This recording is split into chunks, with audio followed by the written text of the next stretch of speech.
Il y a solo. Et puis Baloba, que derrière un grand homme, il y a toujours une grande dame. Mais quelle est cette dame qui est derrière Bokechu? Hein, Maman Didi? Pourquoi conseiller Mobali Naote?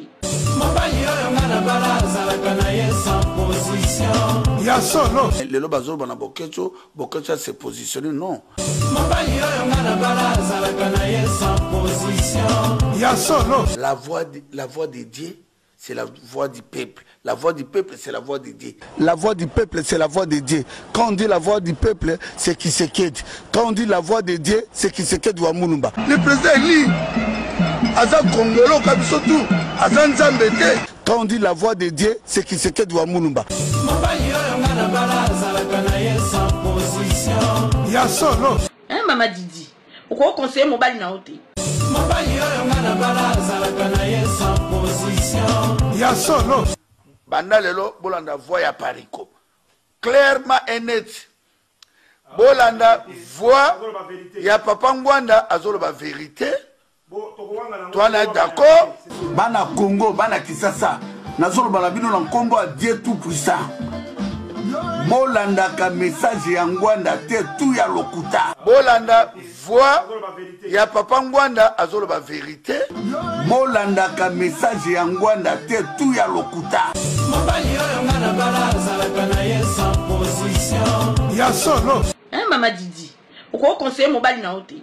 Bana iniki na ebité. L'université Moroba Zoba. Betidie Moroba Zoba.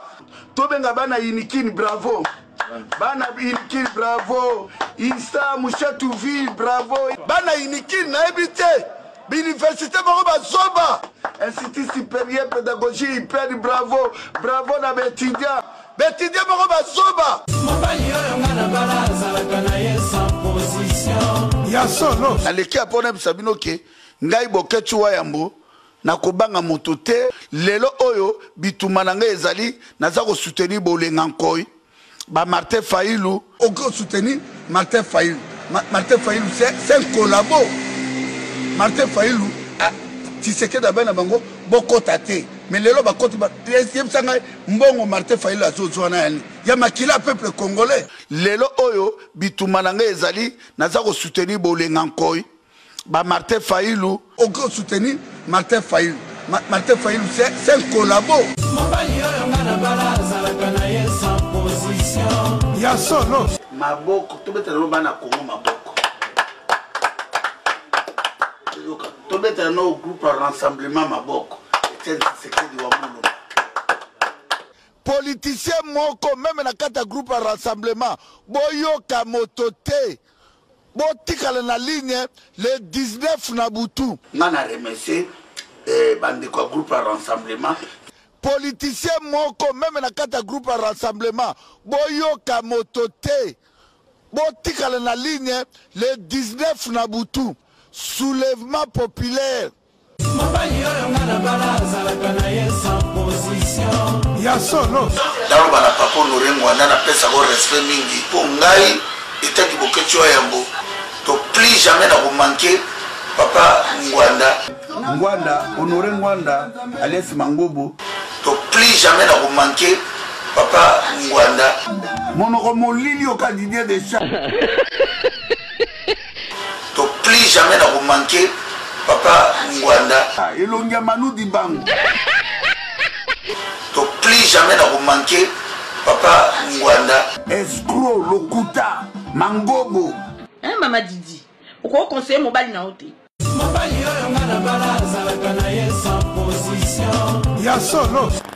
Ndeko libita benga ngai oya radio bindeli ça fait lokuta radio ya lokuta banalise ya lokuta mais Bokechu na lingi lobana ya suka pe o répondre nga na motuno yo Bokechu wa yambo est-ce que papa Etienne Tshisekedi wa Mulumba aza mutema malamu vraiment?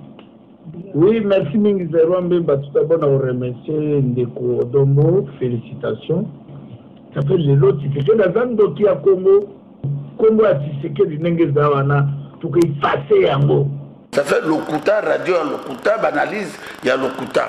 Yango na remercier radio Bendele na pokwa lelo na remercier Zerwambe Nzambe apambola yo apambola bino Ça fait Lokuta, radio à Lokuta, analyse, il y a Lokuta.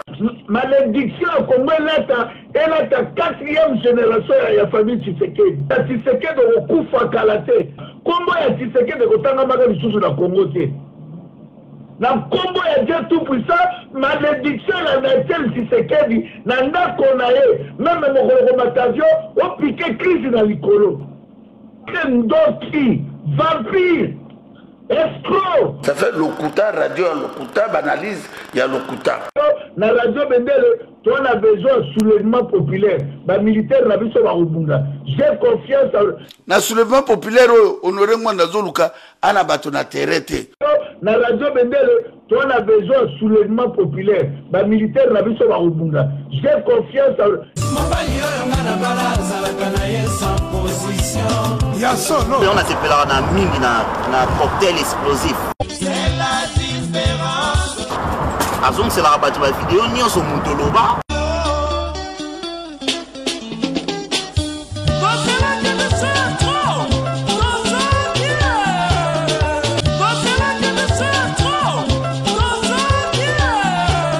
Bango moko va se positionner mais le lo bazolo bana bokecho se positionner non.